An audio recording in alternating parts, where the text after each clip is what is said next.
oxygen. With the help of oxygen cylinder, we will connect this mask to the oxygen cylinder. After that, we can put out the oxygen. Apart from this mask, so these are the basic. Apart from mask, there is a suction apparatus.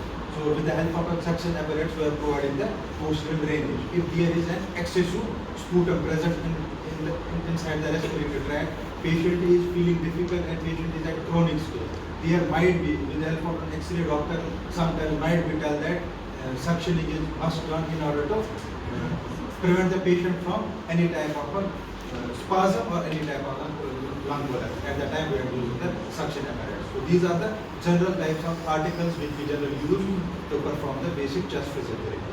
So for the chest physiotherapy, we generally use Trendelenburg pads. Do anyone know what is the Trendelenburg pads? There are different. In positioning, you have studied, I think, Trendelenburg bed. For what purpose it is given? Good, right. So what is the basic function of that bed is that we can lift up patient from both the all the three sides. We have to lift up from the bottom, from the head, from the two sides. So that's the basic function of that bed. So that bed should be arranged. Generally, in common phase, whenever we perform the chest physiotherapy, patient should be at a flat level. But if there is excessive mucus presentation in a respiratory tract, at that time, with the help of that bed, we do perform certain type of positions in the posterior drainage. We can tell the patient that you have to keep your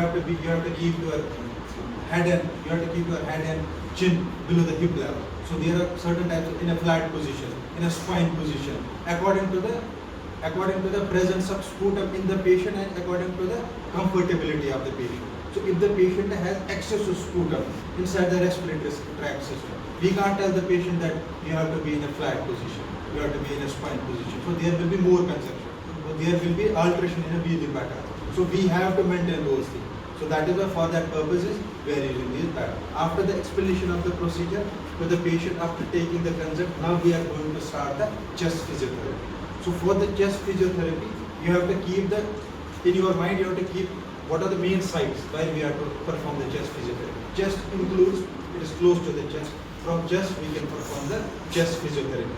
But inside the chest cavity, what is the main part? Lungs. So positioning of lungs should be there. So here are, in chest physiotherapy, there are three types. First of all, one, it is percussion. First of all, it's percussion है जिसको हम normal language में बोलते हैं clap. एक clapping होती है ये जो हम नॉर्मल लैंग्वेज में क्लैपिंग करते हैं, होल्ड अप योर हैंड्स. एक होता है ये क्लैपिंग. दूसरा होता है कि हमें इसी को ना थोड़ा कप शेप्ड बनाना है. सेमी कप शेप्ड को ये होता है. जैसे हम You have seen steam inhalation procedure. We do cupping the glass to release the cuff. So basic यही है. जैसे हम घर में कोई भी पेपर के साथ भी खेलते हैं या साउंड मेकिंग भी करते हैं. While making the cup shape to our hands, हम बचपन में साउंड भी करते हैं. It should not be painful. बहुत जोर से नहीं करना है. You have to Same do like that. You have to vigorously. You have to apply the cupping vigorously. Vigorously means that it should be in a fast, but मारना नहीं है. But it should be gently polite. वो तेज होना You चाहिए. can show it on the student also. After that, second part is vibration. So now we are doing the cupping. With the help of what will we do? With the help of the cupping, what will we do? We are just dislocating the sputum.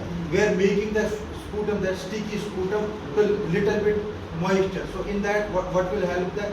With the help of later on, with the help of in the procedure, with the help of cupping, the sputum will be easily to carry out from lungs or whether that is on alveolus to come out from the mouth in order to collect the sputum out. With the help of vibration, what we are doing, we are dislocating the position of the sputum.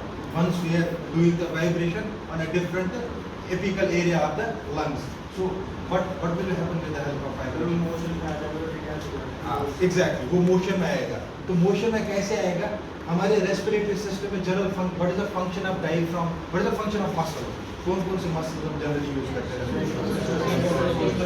Intercostal muscle, cranial muscles, और उसके बाद एक और part है जहाँ पर diaphragm. उनका क्या काम है? लंग एक्सपेंशन, कॉन्ट्रैक्शन करना, वॉल्यूम को बढ़ाना। जब वहाँ पे स्पूटम एक्सेस प्रेजेंट हो, जो हमारे मसल्स में स्टिकी, उनमें स्टिफनेस आई है, तो एक्सपेंशन नहीं हो रहा है। तो स्पूटम को वही लंग्स को थोड़ा एक्सपेंड करने के लिए, ताकि रेस्पिरेटरी ट्रैक्ट पूरा एक्सपेंड हो, with the help of those muscles, फिर वो जो वो स्पूटम है वो मोशन में आके with the help of coughing वो बाहर निकले, तो हम वाइब्रेशन करते हैं उस मसल्स एरियाज को, तो उसको कहते हैं वाइब्रेशन।